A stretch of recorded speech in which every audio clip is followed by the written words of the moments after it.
எல்லா மொழியை சார்ந்தவர்களும் தம்முடைய தாய்மொழியை நேசிப்பது என்பது இயல்பு. எப்படி உயிர்கள் தாய்ப்பாலில் அன்பு காட்டுகிறதோ அப்படி உயிர்கள் தாய்ப்பாலில் எப்படி அன்பு காட்டுகிறதோ அப்படி அறிவு உடையவர்கள் தாய்மொழியின் மீது அன்பு காட்டுவார்கள். நான் காலையில விமான நிலையத்தில் இறங்குகிற போது ஒரு தாய் நாய் 4 குட்டி ஈன்று இருக்கிறது. ஆனால் அந்த தாய் நாயினாலே 4 குட்டிக்கும் பால் கொடுக்கிற வசதி இல்லை, உடம்பு இல்லை, அதனுடைய அமைப்புல பாவம். ஆனா அந்த 4 குட்டிகள் அந்த தாயை மம்பி அப்படியே அதை எப்படியாவது பால் அருந்த வேண்டும் என்று தவிக்கிறது. தாய் நாய் அதற்கு ஈடு கொடுக்க முடியாமல் தவிக்கிறது. அந்த காட்சியை பார்க்கிற போதுதான் நினைத்தேன், பிறந்த உயிருக்கு தாய்ப்பால் எவ்வளவு முக்கியமோ அப்படி அறிவு வளர்ச்சிக்கு தாய்மொழி மிக முக்கியம் என்பதை மனிதன் உணர வேண்டும். ஏனென்றால் இப்போது எல்லோரும் நினைக்கிறார்கள் மொழி என்பது வெறும் ஒரு ஊடகம். It is a vehicle of thought. உங்கள் சிந்தனையை ஏற்றி போவதற்கான ஒரு கருவி, அவ்வளவுதானே. ஏன் பைத்தியம் பிடித்ததை போல அவரவர்கள் அவருடைய மொழியை இவ்வளவு சிறப்பிக்கிறீர்கள் என்று கேட்கிறார்கள். அதிலும் இந்தியாவிலே தமிழர்கள் மொழி பைத்தியம் உடையவர்களாக இருக்கிறார்கள். மொழி பற்று என்ற பெயரிலே அவர்கள் நாட்டோடு ஒத்து போக மாட்டேன் என்கிறார்கள் என்றெல்லாம் நம்மை முட்டாள் போல பேசுகிறார்கள். அவர்கள் ஒன்றை மறந்து விட்டார்கள். அவர்களுடைய மொழியெல்லாம் 5000 ஆண்டுகளுக்கு முன்பு தோன்றியது என்றால் 15000 ஆண்டுகளுக்கு முன்பே காலூன்றிய மொழி இந்த தமிழ் மொழி. இந்தியாவில் இருக்கிற மற்ற மொழிகள் தன் இலக்கணத்திற்கு, தன்னுடைய இலக்கண உருவாக்கத்திற்கு வடமொழியை நம்பிக்கொண்டு இலக்கணத்தை உருவாக்கி இருக்கின்றன. ஆனால் சொந்த காலிலேயே நின்று தன் இலக்கணத்தை உருவாக்கி கொண்ட மொழி தமிழ் மொழி. ஏன் ஊரே ஒன்று நினைத்தாலும் தமிழன் தனியாக நினைக்கிறான் என்று தமிழனை பல பேர் அலட்சியமாக நினைக்கிறார்கள். அதற்கு ஒரே காரணம், உங்களை விட நாங்கள் மூத்தவர்கள், உங்களை விட நாங்கள் முதன்மையானவர்கள். நீங்கள் தவழக் கற்ற போது நாங்கள் நாட்டியம் ஆடிக்கொண்டிருந்தவர்கள், நீங்கள் தவழக் கற்ற போது நாங்கள் நாட்டியம் ஆடிக்கொண்டிருந்தவர்கள். 15000 ஆண்டுகளுக்கு முன்பே நாகரிக முதிர்ச்சி அடைந்த ஒரு இனம் தமிழ் இனம். இந்த மானம், இந்த வெட்கம், இந்த ரோஷம் நம்முடைய மனித இனத்துக்கு, தமிழ் இனத்துக்கு அவசியம் என்பதை புத்தக திருவிழாவின் மூலம் நம்முடைய தமிழ்நாடு அரசு ஒரு பெரிய எழுச்சியை உண்டு பண்ணி இருக்கிறது. இதில் கலந்து கொள்ளுகிற வாய்ப்பை கொடுத்த மாவட்ட ஆட்சித்தலைவர் அவர்களுக்கு என்னுடைய மனமார்ந்த நன்றியை மீண்டும் ஒரு முறை தெரிவித்துக் கொள்கிறேன். நீங்கள் வாய்ப்பு இருக்கிற போது புத்தகங்களை வாங்கி படிக்க வேண்டும், வாங்கி படிக்க வேண்டும். இந்த வாங்கி என்பதில் எவ்வளவோ இருக்கு. புத்தக வெளியீடு என்பது சுலபம் அல்ல. இன்றைக்கு காகிதத்தின் விலை கூடுதல், அச்சடிப்பு செலவு கூடுதல், பயணம் ஒரு இடத்திலிருந்து ஒரு இடம் அனுப்புவது செலவு கூடுதல். இந்த அறிவை நம்பி பதிப்பாளர்கள் படாத பாடுபட்டு புத்தக கண்காட்சியை நடத்துகிறார்கள். நீங்கள் இந்த நாட்டிலே எவையெல்லாம் அவசியமானவையோ அவையெல்லாம் மலினமானவையாக இருக்க வேண்டும் என்ற ஒரு குணம் இருக்கிறது. நமக்கு உணவு மிக முக்கியம். ஆனால் அரிசி விலை ஏறக்கூடாது என்பதில் நாம் எல்லோரும் பிடிவாதமாக இருக்கிறோம். அரிசி விலை ஏறக்கூடாது என்றால் விவசாயி வாழ்க்கையில எப்படி வசதியை பார்க்க முடியும்? அரிசியினுடைய விலை ரேஷன் மூலம் 1 ரூபாய் என்று கொடுக்கப்பட வேண்டும் என்ற பிடிவாதமான போக்கு நம்முடைய மனதில் இருக்கிறது. ஒரு மலினமான விலைக்கு அரிசியை கொடுக்கிற வரையிலே விவசாயியினுடைய வாழ்க்கை தரம் என்பது எப்படி உயர முடியும் என்று நாம் யோசித்து பார்க்க வேண்டும். ஒரு சினிமா தியேட்டரிலே ஒரு சினிமா 150 ரூபாய் டிக்கெட் விற்கிறது. கவலைப்படாமல் பார்த்துவிட்டு ஒரு காப்பி 75 ரூபாய்க்கு குடித்து விட்டு ஒரு சோளப்பொரி பாப்கார்ன் பொட்டலத்தை 55 ரூபாய்க்கு வாங்கி சாப்பிடுகிற மானம் கெட்டவர்கள் விவசாயிக்கு கொடுப்பதென்றால் யோசிக்கிறார்கள். இவையெல்லாம் மாற வேண்டும். மனிதனுக்கு அறிவு பூர்வமான ஒரு வாழ்க்கை தோன்ற வேண்டும். ஒரு நடிகர்கள் கொண்டாடப்படுவது என்பது தவறு அல்ல. மனிதனுக்கு பொழுதுபோக்கு வேண்டும், கலைஞர்களை மதிக்க வேண்டும், நடிகர்களை மதிக்க வேண்டும். ஆனால் இந்த நாட்டில் அறிவாளிகள் மதிக்கப்படுவதில்லை, நடிகர்கள் மதிக்கப்படுகிற அளவுக்கு அறிவாளிகள் மதிக்கப்படுவதில்லை என்பது வெட்கப்பட வேண்டிய விஷயம். இந்த தேசத்தினுடைய நிஜமான அறிவை உற்பத்தி செய்கிற பாரதி பட்டினியால் கஷ்டப்பட்டார், உணவில்லாமல் இருந்தார் என்று வெட்கமில்லாமல் எழுதுகிறோம். அது மட்டுமல்ல, இன்றைக்கும் பேச்சாளன் வர வேண்டும், எழுத்தாளன் வர வேண்டும், ஒரு 1000 ரூபாய் அனுப்பு என்று சொன்னால் பணத்துக்கு ஆசைப்படுகிறான் என்று பேசுகிறார்கள். மானம் கெட்டவர்கள். பாரதி தன்னுடைய கவிதையை எழுதிவிட்டு 2 லட்சம் ரூபாய்க்கு மேல் இது பெரும், ஆனால் யாரும் எனக்கு பணம் தரவில்லையே என்று கண்ணீர் விட்டு இறந்து போனார். எனவே அறிவுக்கு பணம் கொடுக்க வேண்டும், அறிவை பணத்தாலே நாம் மதித்து கொடுக்க வேண்டும் என்ற எண்ணம் நம்முடைய மக்களுக்கு வளர வேண்டும் என்பதை நான் மிகுந்த வேதனையோடு முதலில் பதிவு செய்து கொள்ள விரும்புகிறேன். எனவே நூல்களை வாங்கி படிக்கிற ஒரு நல்ல பழக்கத்தை முதலில் ஏற்படுத்திக் கொள்ளுங்கள், என்னுடைய விண்ணப்பம். இரண்டாவது, நூல் படிப்பது என்பது எதற்காக? என்னை வரவேற்ற உதவி தாசில்தார் அவர்கள் அவருடைய மகனை அழைத்து வந்திருந்தார், என்னோடு புகைப்படம் எடுத்துக்கொள்ள வேண்டும் என்று. நான் அவனிடத்தில் ஒரு கேள்வி கேட்டேன், தம்பி என்ன படிக்கிறாய் என்று கேட்டேன். அவன் 6ஆம் வகுப்போ என்னமோ சொன்னான். நான் 6ஆம் வகுப்பு படிக்கிறேன் என்று சொன்னான். நான் அடுத்த கேள்வி கேட்டேன், அதை அவன் எதிர்பார்க்கவில்லை. ஏன் படிக்கிறாய் என்று கேட்டேன்.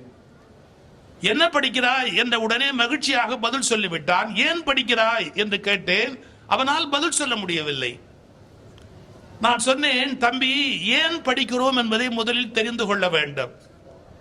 விலங்குக்கும் மனிதனுக்கும் என்ன வித்தியாசம் என்று திருவள்ளுவரிடத்தில் போய் கேட்கிறார்கள். நாம் சாப்பிடுகிறோம், விலங்கும் சாப்பிடுகிறது. நாமும் குட்டி போடுகிறோம், மன்னிக்கவும், தெரிந்துதான் நான் தவறுதலாக பேசுகிறேன். நாமும் குட்டி போடுகிறோம், பிள்ளைகளும் குட்டி போடுகிறார்கள், விலங்குகளும் குட்டி போடுகின்றன. இந்த உலகத்திலே நாமும் செத்து போகிறோம், மிருகங்களும் செத்து போகின்றன. அவை காட்டிலே, மரத்திலே, மேட்டிலே எங்கோ வாழ்கின்றன. நாம் வீட்டிலே எங்கோ ஒரு இடத்துல உட்கார்ந்து கொண்டு வாழ்ந்து கொண்டிருக்கிறோம். நமக்கும் அதற்கும் என்ன வித்தியாசம் என்றால் ஒரே ஒரு வித்தியாசம், விலங்குகளுக்கு புத்தகம் படிக்க தெரியாது, அறிவுடைய மனிதனுக்கு புத்தகம் படிக்க தெரியும். புத்தகம் படிக்க தெரிந்தால் மட்டுமே அவன் மனிதனாக இருக்க முடியும். இதை யார் சொல்லுகிறார்? திருவள்ளுவர் சொல்லுகிறார், விலங்கோடு மக்கள் அனையர், இலங்கு நூல் கல்லாதோரோடு ஏனையவர் என்று எழுதுகிறார். புத்தகங்கள், நூல்களை ஒருவன் படித்தால் மட்டும்தான் மனிதன் என்ற அடையாளத்துக்கே வர முடியும் என்கிறார். காரணத்தை சொல்லுகிறேன். நீங்கள் நூல்களை வாசித்தால்தான் என்ன நடந்திருக்கிறது என்ற வரலாற்றை உங்களாலே கண்டுபிடிக்க முடியும். வெறும் பொய் கதைகளாலே தமிழ் சமூகத்தை முட்டாளாக்கி வைத்திருக்கிறார்கள். வெறும் பொய் கதைகளாலே தமிழ் சமூகத்தை முட்டாளாக்கி வைத்திருக்கிறார்கள். நீங்களாக புத்தகத்தை எடுத்து படித்தால்தான் என்ன நடந்தது இந்த நாட்டிலே என்று தெரியும். தமிழ்நாட்டில் விவேகானந்தர் என்று ஒரு புத்தகம் இருக்கிறது. தமிழ்நாட்டுக்கு வந்துவிட்டு போகிறார். அப்போதே இங்கு சீர்திருத்த கருத்துடைய நண்பர்களும் ஆச்சாரமான சனாதனத்தை பற்றி பேசுகிற நண்பர்களும் விவேகானந்தரிடத்தில் சந்தித்திருக்கிறார்கள். அப்போது விவேகானந்தர் ஒரு பேச்சு பேசுகிறார். நான் அந்த வார்த்தையை இன்றைக்கு சொல்ல முடியாது. காரணம், நான் சொன்னால் ஜாதி பிரச்சனை வந்துவிடும்.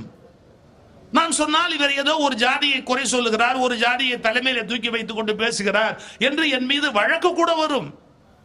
ஆனால் அது விவேகானந்தரால் சொல்லப்பட்ட வார்த்தை. இப்போது நான் உங்களுக்கு சொல்லலாம், நீங்கள் அந்த தமிழ்நாட்டில் விவேகானந்தர் என்ற புத்தகத்தை எடுத்து படியுங்கள். அப்போது தெரியும் தமிழ்நாட்டில் அப்போது ஜாதியம் எப்படி நிலவி கொண்டிருந்தது என்பதை வேதனையோடு பேசுகிறார் விவேகானந்தர். ஒரு குறிப்பிட்ட சமூகத்தின் பெயரை சொல்லியே சொல்லுகிறார். எவ்வளவு காலம் நீங்கள் மக்களை முட்டாளாகவே வைத்திருப்பீர்கள் என்று ஒரு குறிப்பிட்ட சமூகத்தின் பெயரை சொல்லி சொல்லுகிறார் விவேகானந்தர். நான் ஏன் இதை சொல்லுகிறேன்? இதை இன்றைக்கு நான் சொல்ல முடியாது. தமிழ்நாட்டிலே சொன்னால் இந்த ஜாதிக்கு எதிராக பேசுகிறார் என்று வழக்கு போடுவார்கள். ஆனால் நான் இப்படி சொல்லிவிட்டு போகலாம், விவேகானந்தர் புத்தகத்தை எடுத்து படியுங்கள், விவேகானந்தரை படியுங்கள் என்று சொன்னால் நீங்கள் புரிந்து கொள்ள முடியும். எனவே படிக்கிற வழக்கத்தை தயவு செய்து நாம் வளர்த்துக் கொள்ள வேண்டும் என்பது என்னுடைய முதல் விண்ணப்பம். இப்போது படிப்பது என்பது புத்தகங்களிலே இருந்து கேஜெட்ஸ், வேறு வகையான சமூக வலைத்தளங்களுடைய கருவிகளுக்கு மாறிவிட்டது. கிண்டில், அதன் மூலம் படிப்பது, அல்லது வேறு வகையான லேப்டாப் அதிலே படிப்பது, இன்டர்நெட் பயன்படுத்தி கணினி அந்த வலை அதை பயன்படுத்தி படிப்பது என்றெல்லாம் மாறி இருக்கிறது.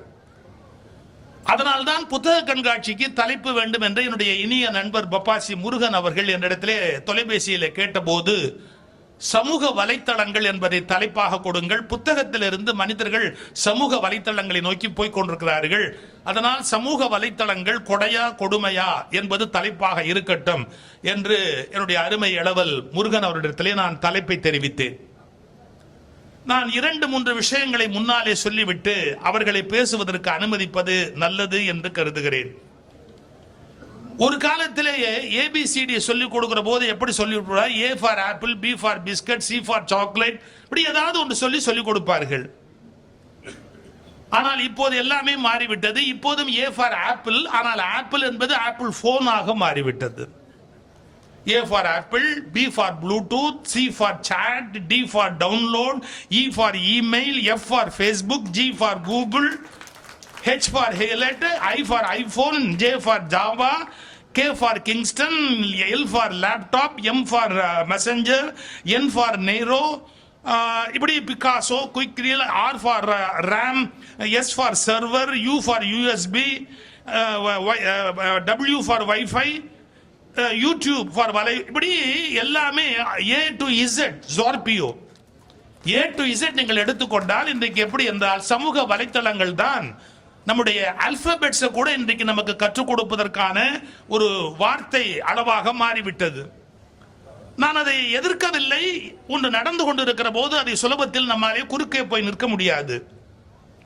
ஆனால் ஒரு சிறப்பை சொல்லுகிறேன். நீங்கள் வேறு நாடுகளுக்கு போய் பார்த்தால் அல்லது இந்தியாவிலேயே இருக்கிற வேறு மொழி மக்களோடு நீங்கள் பேசி பார்த்தால் வாட்ஸ்அப் என்பதை மற்ற மொழிக்காரர்கள் எப்படி சொல்லுகிறார்கள் என்று கேட்டு பாருங்கள்.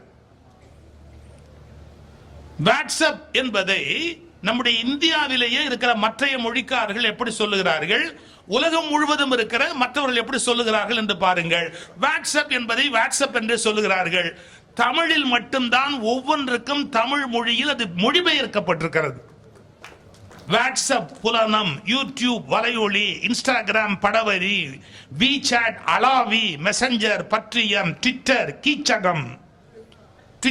கீச்சகம், டெலிகிராம் தொலைவரி, ஸ்கைப்பி காயலை, ப்ளூடூத் ஊடலை, வைஃபை அருகலை, ஹாட்ஸ்பாட் பயிரலை, பிராட்பேண்ட் ஆளலை, ஆன்லைன் இயங்கலை, ஆஃப்லைன் முடக்கலை, தம் டிரைவ் விரலி, ஹார்ட் டிஸ்க் வந்தட்டு, GPS தடங்காட்டி. எவ்வளவு அழகான தமிழ் சொல் பாருங்க. நான் ஒரு வார்த்தையை தைரியமாக சொல்லுவேன். உலகத்தின் பல மொழிக்காரர்கள் பிச்சைக்காரர்கள், யாரோ போட்டதை பிச்சை எடுக்க வேண்டும். தமிழன் விவசாயி, தமிழை புதிதாக விதை போட்டு புதிய வார்த்தைகளை உருவாக்குகிறவர். அதனால்தான் தமிழனை கண்டால் மற்றவர்களுக்கு வயிறு எரிகிறது. காரணம், இவன் சொந்தமாக உற்பத்தி பண்ணிவிடுகிறான். அண்டர் கிரவுண்ட் டிரைனேஜ் என்று ஒன்று வந்தால், அண்டர் கிரவுண்ட் டிரைனேஜ் என்று எல்லோரும் சொல்லுகிறார்கள். தமிழன் பொத சாக்கடைங்கிறான். பொத சாக்கடை புதஞ்சிருக்கு, பொத சாக்கடை முடிச்சுட்டான்ல. அதாவது இந்த மொழியிலேயே அந்த சொல் உருவாகி விடுகிறது. பிறரெல்லாம் பிற மொழியிடத்தில் பிச்சை எடுக்கிற போது விதை போட்டு விளைவிக்கிற இனம் தமிழ் இனம், தமிழ் மொழி. இதான் தமிழனுடைய தனித்த ஒரு சிறப்பு. எல்லாத்துக்கும் டிரான்ஸ்லேஷன், தம்ப்நெயில் சிறுபடம், பிரிண்ட் ஸ்கிரீன் திரைப்படப்பு, இங்கட், மைவீச்சு, லேசர் சீரொளி, எல்லாத்துக்கும் தமிழ் இருக்கு. இப்படி சமூக வலைத்தளங்கள் வந்த காலத்திலும் அதற்குரிய நேர் தமிழ் சொற்கள், எவ்வளவு அழகான சொற்கள் தமிழிலே உருவாகி இருக்கின்றன. யோசித்து பாருங்கள். கம்ப்யூட்டர் என்று உலகம் எழுதுகிறது, கணினி. நெட் என்றால் வலை. எல்லாத்துக்கும் உடனடியாக நாம தமிழ்ல மொழி கொண்டு வந்து விடுகிறோம். இந்த சமூக வலைத்தளங்கள் சரியானபடி பயன்படுத்துகிறோமா, இல்லை முட்டாள்தனமாக நாம் அதை பயன்படுத்துகிறோமா என்பதை மையமாக வைத்து பேசுவதற்கு 4 நல்ல தமிழ் அறிஞர்களை இந்த இடத்தில் அழைத்திருக்கிறோம். இங்கே சகோதரியார் சாந்தாமணி அவர்கள் அமர்ந்திருக்கிறார்கள். அவர்கள் கோயம்புத்தூரிலிருந்து வருகிறார்கள். கொங்கு தமிழில் பேசுகிற வல்லமை உடைய ஒரு நல்ல பெண்மணி. கொங்கு மக்களிடத்துல விருந்தோம்பல், கொங்கு மக்களிடத்துல இருக்கிற பண்பான ஒரு மொழி பேச்சு இருக்கே, அது அதிசயமான ஒன்று. நான் ஒரு 15 வருஷம் கோயம்புத்தூர்ல வீடு கட்டி குடியிருந்தேன். சென்னையில இருந்தேன். சென்னையிலேருந்து எனக்கு வேற எங்கேயாவது நம்ம போய் குடியேற வேணும்னு தோன்றிய போது நானா கோயம்புத்தூர்ல போய் இடம் வாங்கி உழைச்ச காசுல இடம் வாங்கி பெரிய வீடு கட்டினேன். ஏன்னா சின்ன வீடு கட்டுற ஐடியா எனக்கு இல்லை. கோயம்புத்தூர்லயே இருந்தேன். அதிசயமா இருக்கும். எனக்கும் என் மனைவிக்கு கடை வீதிக்கு போயிட்டு வந்து அதிசயமா இருக்கும்.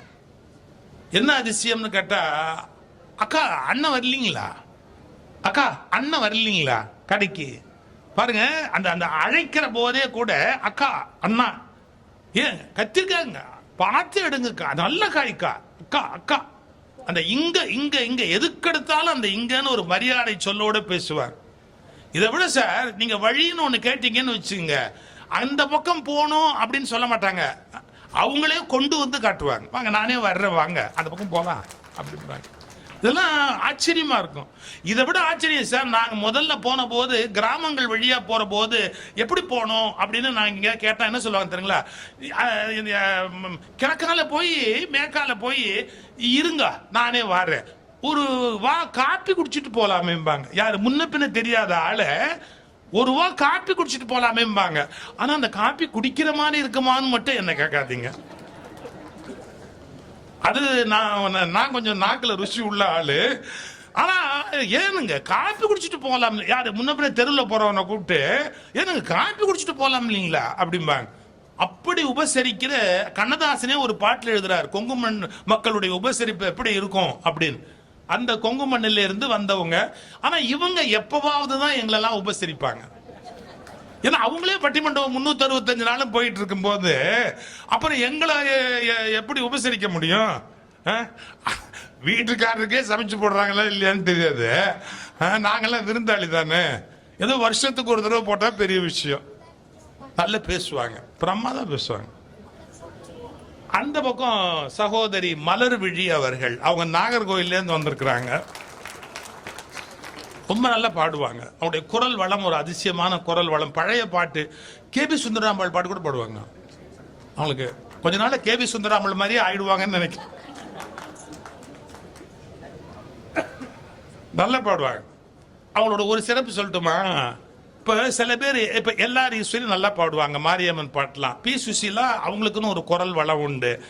அப்புறம் எம்.எஸ். சுப்புலட்சுமிக்குன்னு ஒரு குரல் உண்டு, குறை ஒன்றும் இல்லை. அப்படி அந்த எம்.எஸ். சுப்புலட்சுமிக்குன்னு ஒரு குரல் வளம் உண்டு. எம்.எஸ். சுப்புலட்சுமியால எல்லார் ஈஸ்வரி மாதிரி ஒரு பாட்டு பாட முடியுமா? நான் ரசிகர்களை சொல்றது உண்டு, தயவுசெய்து யாரையோடையும் கம்பேர் பண்ணாதீங்க. ஏன் தெரியுங்களா, எம்.எஸ். சுப்புலட்சுமியினுடைய குரல் திருப்பதி பெருமாளுக்கு வரப்பிரசாதம்னா, எங்க அக்கா எல்லார் ஈஸ்வரி குரல் தான் தெருவோரத்து மாரியம்மாவுக்கு வரப்பிரசாதம். எம்.எஸ்.னா ஒஸ்தி, எல்லார் ஈஸ்வரி அதெல்லாம் பேசவே கூடாது. எல்லார் ஈஸ்வரி மாரியம்மனுக்கு ஒஸ்தி, எம்.எஸ். வெங்கடேச பெருமாளுக்கு ஒஸ்தி. எல்லாரும் ஒஸ்தி தான். எல்லா கலைஞர்களும் மதிக்கத்தக்கவர்கள். நம்ம ரசனையில குறைய பேசக்கூடாது. ஒவ்வொருத்தருக்கும் ஒவ்வொரு மாதிரியான திறமை இருக்கும். இல்ல எதுக்கு சொல்ல வந்தேன் அப்படின்னு கேட்டா, எல்லார் ஈஸ்வரியால எம்.எஸ். மாதிரி பாட முடியாது, எம்.எஸ். ஆல எல்லார் ஈஸ்வரி மாதிரி பாட முடியாது, எல்லார் ஈஸ்வரி மாதிரி பி சுஷாவால பாட முடியாது, பி சுஷலா மாதிரி வாணிஜராமால பாட முடியாது, மலர் விழியால எல்லார் மாதிரியும் பாட முடியுது. அதான் அவங்களுடைய ஸ்பெஷாலிட்டி. அப்புறம் அருமை சகோதரர் நீலகண்டன் அவர்கள் பார்க்கறதுக்கு ரொம்ப பயந்தாங்குழி மாதிரி இருப்பாரு, நம்பிராதீங்க. ரொம்ப பணிவா அப்படி பயப்படுற மாதிரி அப்படி பம்மிட்டு வருவாரு. அவ்வளவு கேலி, அவ்வளவு கிண்டல் அவருடைய பேச்சில். அவ்வளவு ஒரு செகண்ட் நம்ம ஏமாந்தோம்னா ஒரு கிண்டலை விட்டுருவோம். அப்படி கேலியும் கிண்டலுமா. அதே நேரத்தில் வேதாதிரி மகரிஷி அவர்களுடைய நூல்களை வகுப்படுத்தாருன்னா அப்படி எடுப்பார். கல்லூரியில் ஆசிரியர் மாணவர்களுக்கு வகுப்படுத்தா மாணவர்கள் இவர் வகுப்பு எப்ப வரும் அப்படின்னு காத்திருந்து அவருடைய வகுப்பை ரசிப்பார். நல்ல பேச்சாளர் அவர். அடுத்து தம்பி லட்சுமி நரசிம்மன், அவர் ஐடி இன்ஜினியர். நான் அவர் அதிகம் மேடையில் பேசினது இல்லை, வகுப்புகள்லாம் எடுப்பாரு. ஆனால் இந்த தலைப்புக்காகவே நான் அவரை பேச சொன்னேன். ஏன்னா சமூக வலைத்தளங்கள்னு வரும்போது வெறும் பேச்சாளர்களே எல்லாத்தையும் பேசிடணும்னு அவசியம் இல்லை. அதே ப்ரொஃபஷனில் இருக்கிறவங்களுக்கு தான் இந்த சமூக வலைத்தளங்கள் எத்தனை வகையில் உலகம் முழுக்க பயன்படுது. எத்தனை வகையா உலகத்தை மாற்றி அமைக்கிறது அப்படிங்கிற விஷயத்துக்கு அந்த துறையிலேருந்து இருக்கிற ஒருவர் பேசுவது நல்லது அப்படின்னு என்னுடைய அபிப்பிராயம். அதுக்காகத்தான் அவரை அந்த அணியில பேசணும். அவர் வளருகிற ஒரு பேச்சாளர். உங்களை அத்தனை பேருடைய ஆசையும் அவருக்கு இருக்கணும் அப்படின்னு வேண்டி கேட்டுக்கிறேன். இனி நான் முன்னுரை இதுக்கு மேல நீளமா பேசினா சரியா இருக்காது. நீங்க சொல்றீங்க இதுவே சரியா இல்லை அப்படின்னு. இல்லை பரவாயில்ல, அதனால என்ன, அப்புறம் இது கூட இல்லாட்டி அப்புறம் எப்படி? இப்போ முறையா பட்டிமன்றம் நாங்க ஏன் முன்னுரை பேசுறோம்னா, காலியா இருக்கிற எல்லா சேரும் ரொம்ப வரைக்கும் நான் பேசணும்னு ஒரு அபிப்பிராயத்தில் கொஞ்சம் நேரம் பேசினேன், வேற ஒன்றும் கிடையாது. இன்னும் ஒரு 4-5 சேர் காலியா இருக்கு, அதுக்கு 4 பேர் வந்துட்டாங்கன்னா கொஞ்சம் வசதியா இருக்கும். ரைட், இப்போ பட்டிமன்றம் முறையா ஆரம்பிக்குது. அக்கா நீங்க தானே வேணும்னு அக்கான்னு கூப்பிட்டேன். சகோதரி புலவர் சாந்தாமணி அவர்கள்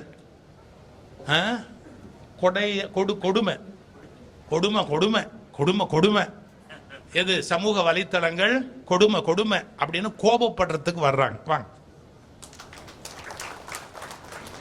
ஒரு நிமிஷம். இந்த வரவேற்புரை இணைப்புரை சொன்ன சகோதரியாருடைய தமிழ் ரொம்ப அழகா இருந்தது, உச்சரிப்பு நல்லா இருந்தது. இங்க அலுவலர்கள் நாங்க வந்ததுலேருந்து எங்களை வரவேற்று உபசரித்த முறை, எங்களை பாதுகாத்து கொண்ட முறை, எங்களுக்கு உணவு கொடுத்த முறை எல்லாமே ரொம்ப சிறப்பாகவும் நல்லாவும் இருந்தது.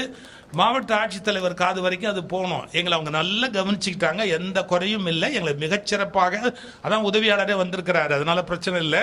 எங்களை மிகச்சிறந்த முறையில் அன்போடு கவனித்து கொண்டார்கள்.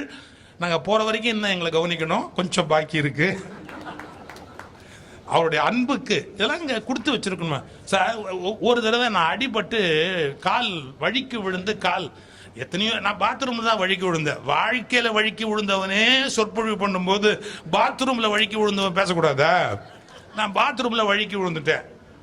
எந்த ஊர், நான் மெட்ராஸ்ல இருந்தேன்னா என்னை பார்க்க வரவங்களாம் ரொம்ப இம்சை பண்ணுவாங்க அப்படின்ட்டு நான் என்ன பண்ணேன், கோயம்புத்தூர்ல போய் KMCHல காட்டிட்டு, கோயம்புத்தூர்ல ஒரு வீடு என் கூட அமுதன் ஒரு நண்பர் வந்திருக்கார், அவருக்கு ஒரு கெஸ்ட் ஹவுஸ் இருக்கு. அந்த கெஸ்ட் ஹவுஸ்ல யாருக்கும் தெரியாம தங்கணும் அப்படின்னு அங்க போய் தங்கிட்டேன். யாருக்கும் தெரிய வேணாம் அப்படின்ட்டு நான் அங்கே போய் தங்கிட்டேன். ஆனால் நான் தங்கி அப்படி இருக்கும்போது என் மனைவி அப்படி வாசலில் உலாட்டிக்கிட்டு இருந்தாங்க. எதிர் வீட்டம்மா கேட்டாங்க, நீங்கள் யாருங்க, புதுசாக இருக்கிறீங்களே, இங்கே வந்து நிற்கிறீங்களே, நீங்கள் யாருங்க அப்படின்னு. அவன் முதல்ல தன்னை யாருன்னு சொல்லியிருக்கிறா. உங்கள் வீட்டுக்காரரு அப்படின்னு கேட்டிருக்காங்க. அவர் ரொம்ப யோசிச்சுட்டு இது வெளியில் தெரிய வேணாம் தானே தங்கியிருக்கிறாருன்ட்டு, இல்லை அவர் ஊரில் இருக்காரு அப்படின்னு. இல்லையே, உள்ளே படுத்திருக்காருன்றாங்க அவங்க. ஆமா அவருன்னு என் பேர் சொன்ன உடனே, ஏமா அதை முதல்ல சொல்லக்கூடாதா அப்படின்னு. நீங்க நம்புனா நம்புங்க, தமிழ் மேல சத்தியம் பண்ணி சொல்றேன், 30 நாளும் என் மனைவி யாரும் சமைக்கல, வெளியில இருந்து ஹோட்டல்ல இருந்து வாங்கல. அந்த தெருவில் இருக்கிற யாரோ ஒருத்தர் காலைல காப்பி கொடுப்பாரு, ஒருத்தர் டிஃபன் கொடுப்பாரு, மத்தியானம் சாப்பாடு கொடுப்பாரு, இரவு உணவு ஒருத்தர் கொடுப்பாரு. நான் என் மனைவிட்ட சொன்னேன், நீ இல்லாமலும் என்னால வாழ முடியும்னு தெரிஞ்சு போச்சா? ரொம்ப அழுத்தாத, நான் தான் உன்னை காப்பாத்துறேன் சொல்லாத பத்தியா அப்படின்னு சொன்னேன். அவ சொன்னா, என்ன இப்படி சொல்லிட்டீங்க? இல்லம்மா, தமிழ் சோறு போடுமா சோறு போடுமான்னு கேட்கறாங்க. தமிழ் விருந்தே வைக்குங்கிறத நீ பார்த்தியேன்னு. உங்கள் விருந்து உபச்சாரம் எங்களுக்கு அல்ல, தமிழுக்கு. நன்றி. ஒரு நல்ல தலைப்புங்க. சமூக வலைதளம் கொடையா கொடுமையா அப்படின்னு ஒரு கேள்வி. நாங்க 2 பேரும் கொடுமை அப்படின்னு பேசுறதுனால கொடைக்கு நாங்க எதிரி கிடையாதுங்க. ஏன்னா ஒரு காலகட்டத்தில் குகையில் வாழ்ந்துட்டு இருந்த மனுஷன் இன்னைக்கு கூகுள்ல வாழ்றா. இலைதழைகளை கட்டிட்டு இருந்த மனுஷன் இன்னைக்கு இன்டர்நெட்ல ஆடைகளை வடிவமைச்சு கட்டிக்கிட்டு இருக்கிறா. காடுகளில் வாழ்ந்துட்டு இருந்தவன் இன்னைக்கு கம்ப்யூட்டர்ல வாழ்ந்துட்டு இருக்கிறா. இந்த அறிவியல் வளர்ச்சியை கண்டு நாங்கள் வியக்கிறோம், பாராட்டுகிறோம். ஆனா அதே சமயம் அந்த அறிவியல் வளர்ச்சியினுடைய அந்த அசுர வேகத்தை கண்டுதாங்க நாங்க பயந்து 2 பேரும் கொடுமைன்னு பேச வந்திருக்கிறோம். இப்ப நான் கேட்கிற எந்த ஒரு மாற்றமும் இல்ல, எந்த ஒரு அறிவியலா இருந்தாலும் சரி, அறிவியலை ஒட்டி வருகிற சமூக வலைதளங்களுடைய வளர்ச்சியாக இருந்தாலும் ஒரு சமூகத்துல ஒரு மாற்றத்தை ஏற்படுத்தணும் இல்லைங்களா? இன்னைக்கு சமூக வலைதளங்கள் வளர்ச்சி அடைஞ்சிருக்குது. சமுதாயத்தில் ஏதாச்சும் மாற்றம் வந்திருக்குதா? பஸ்ல போனா பர்ஸை காணோம், பார்க்க அழகா இருந்த நர்ஸை காணோம், ஆஸ்பத்திரிக்கு போனா உறுப்பை காணோம், ஆலயத்துக்கு போனா செருப்பை காணோம், ஆசிரமத்துக்கு போனா கற்பை காணோம். இதுதாங்க இன்னைக்கு இருக்கிற சமுதாயம். அப்ப என்ன மாற்றத்தை உங்களுடைய சமூக வலைதளங்கள் கொடுத்ததுன்னு நான் கேட்கிறேன். வேணா எதிரணியில வந்து சொல்லலாம், இன்டர்நெட் நாடுகளை இணைத்து விட்டது அப்படின்னு சொல்லலாம். நாங்க ஏத்துக்கிறோம், உங்களுடைய இன்டர்நெட் நாடுகளை இணைத்தது. ஆனா இன்னைக்கு வீடுகளை உடைச்சிடுச்சேங்கிற வருத்தத்துல தாங்க நாங்க வந்து நிக்கிறோம். ஒரு காலகட்டங்கள் எல்லாங்க கை தட்டினவங்களாம் வீடு உடைஞ்சதுக்கு வருத்தப்பட்டவங்களா நம்புற மாதிரியா இருக்கு இல்லைங்க. ஒரு காலகட்டங்கள்ல கூடாரம்னு வச்சு வீடு கட்டினோம். கூடாரத்துல நம்ம எல்லாரும் கூடி இருந்தோம். அண்ணன், தம்பி, அக்கா, தங்கச்சி, நங்கையா, கொழுந்தியா, மாமனாரு, சம்மந்தி, இப்படி உறவுகளோடு கூடி இருந்தோம். எல்லாம் அப்படியே ஃபேஸ் டு ஃபேஸ் பார்த்து பேசிக்கிட்டு இருந்தோம். இன்னைக்கு அப்படி பேசுறோமா? கூடாரம் இருக்குதா? உறவுகள் இருக்குதா? இன்னைக்கு ஃபேஸ் டு ஃபேஸ் பார்த்துட்டு இருக்கிறோமா? ஃபேஸ்புக்கில் தாங்க பார்த்துக்கிட்டு இருக்கிறா. ஒரு அம்மா சொல்லுச்சு கணவர்கிட்ட, ஏங்க நம்ம பையன் சாப்பிடவே வரமாட்டேங்கிறாங்க, நீங்க கொஞ்சம் கண்டிஷன் பண்ணக்கூடாதான்ச்சு. அவரு சொன்னாரு, ஏண்டி கத்துற, ஃபேஸ்புக்கில் போடு, உன் பையன் இறங்கி வருவா, போடுன்னுச்சு. இந்த அம்மா ஃபேஸ்புக்கில் போய் போட்டுது, ஏய் எரும மாடு, ஆக்கி வச்ச சோறு ஆறிட்டு இருக்குது, சாப்பிட வாடான்னுச்சு. நீங்க நம்ப மாட்டீங்க, அடுத்த நிமிஷம் 1000 லைக்ஸ் விழுந்துடுது. அதுல ஒருத்தன் கேட்கிற, ஆன்டி உங்க வீட்டுல மனுஷனுக்கும் விலங்குகளுக்கும் ஒரே சாப்பாடா அப்படின்னு ஒருத்த கமெண்ட் போடுறா. இன்னைக்கு லைக்ஸை எதிர்பார்த்து லைஃபை இழந்து கொண்டிருக்கிறோம் அப்படிங்கறதாங்க நிதர்சனமான உண்மை. இன்னைக்கு ஒய்ஃப் இல்லாமையும் கூட வாழ்றதுக்கு இளைய தலைமுறை தயார். ஆனால் ஒய்ஃபை இல்லாமல் வாழ்வதற்கு இளைய தலைமுறை தயாரா இல்லைங்க. நீங்க ஒண்ணும் வேண்டாம், ஒரு சட்டம் போடலாம், ஒரே ஒரு நாள் செல்போன் யூஸ் பண்ணக்கூடாது, பயன்படுத்தக்கூடாது. காலையில் 6 மணியிலிருந்து சாயந்தரம் 6 மணி வரைக்கும் யாருமே செல்போன் பயன்படுத்தக்கூடாதுன்னு ஒரு சட்டத்தை போடுங்க. கொரோனாவில் இறந்ததை விட இந்த செல்போன் பயன்படுத்தாம இறந்து போறவங்க அதிகங்க. இழுக்குதுங்க, இழுக்குது. என் தம்பி பையன் எனக்கு போன் பண்ணா, அத்த எங்க இருக்கீங்க? ஏண்டா வீட்டில் தான் இருக்கிறேன். அதை விடுங்க அத்த. ஃபேஸ்புக்கில் இருக்கிறீங்களா? இல்லை. வாட்ஸ்அப்பில் இல்லை. ட்விட்டர்ல இல்லை. வெயிங்க போனேன்ட்டா. அத்த வாட்ஸ்அப்பில் இருக்கிறீங்களா, ஃபேஸ்புக்கில் இருக்கிறீங்களா, ட்விட்டர்ல இருக்கிறீங்களான்னு கேட்ட பையன் நல்லா இருக்கிறீங்களான்னு ஒரு வார்த்தை கேட்கலீங்க. அவன் கேட்ட பிறகு எனக்கு ஒரு ஆசை வந்தது. சரி நாமளும் கொஞ்சம் ஃபேஸ்புக்குள்ள போலாமே இழுக்குது. நான் அந்த ஆப் டவுன்லோட் பண்ணிட்டேன். ஃபேஸ்புக்குள்ள போனேன். போய் ஒரு டிஷ் கண்டுபிடிச்சேன், உள்ளி முருங்கை குழம்பு அப்படின்னு ஒரு டிஷ் கண்டுபிடிச்சேன். அதைய ஃபேஸ்புக்கில் போட்டுவிட்டேன். என்ன ஆச்சரியங்க, 1 மணி நேரத்தில் 2000 லைக்ஸ் விழுந்துடுச்சு. நான் என் வீட்டுக்காரர்கிட்ட ஓடி போய் சொன்னேன், ஏனுங்க நீங்களும் ஒரு லைக்ஸ் போட்டுருங்க. 2000 பேர் லைக்ஸ் போட்டாங்க, நீங்களும் போடுங்க, இது எனக்கு பிரஸ்டீஜ் ப்ராப்ளம்னு. அவர் ஒரு வார்த்தை சொன்னார், ஏய் அவங்கெல்லாம் பார்த்துட்டு போடுறாங்கடி, நான் சாப்பிட்டு இருக்கிறேன், ஓடு சிவகங்கைக்குனாரு. பூந்து இங்க ஓடி வந்துட்டேன். இழுக்குதா இல்லைங்களா? நான் கேட்குற, ஒரு காலகட்டம் இல்லைங்க, நிலவை காட்டி சோறு ஊட்டணும் பிள்ளைகளுக்கு. ஊட்டணுங்களா இல்லையா? நிலவை காட்டி சாப்பாடு ஊட்டணும். வானம் தூரம் இல்லை, வாழ்க்கையும் பாரம் இல்லைன்னு சொல்லி ஒரு தாய் பிள்ளைகளுக்கு சொல்லி கொடுத்தா. இன்னைக்கு நிலாவை காட்டி சோறு ஊட்டிட்டு இருக்கிறோமா, செல்ல காட்டி சோறு ஊட்டிட்டு இருக்கிறோம். என் பேர 3.5 வயசு பேர, என் மருமக செல்ல காட்டியே தான் சோறு ஊட்டுறா. நான் ஏதாச்சும் சொன்னேன், ஏமா செல்ல கொடுக்கறதுக்கு பதிலா அப்படியே மாடியில போய் அப்படியே காமிச்சிட்டு ஊட்டலாமல்லோனா, அவன் அந்த கொள்ளக்காரி பூலான் தேவியை பார்க்குற மாதிரியே என்னை பார்க்கறான்.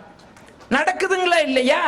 அது செல்ல காட்டிட்டு ஊட்டுறா, அது என்ன சாப்பிடுதுன்னு தெரியல, அது அளவும் தெரியல, அது செல்ல பார்த்துட்டா ஆங்குது. இவ ஊட்டுன்னு ஊட்டிட்டு இருக்கிறா. அப்புறம் செரிமானம் ஆகல, அப்புறம் ஆசுத்திரி. இதை எப்படிங்க கொடைன்னு சொல்ல முடியும்? சரி, இதுதான் அப்படின்னா இல்ல பெரியவங்களாவது ஏதோ பார்த்து சாப்பிடுறமா சாப்பாட்டை?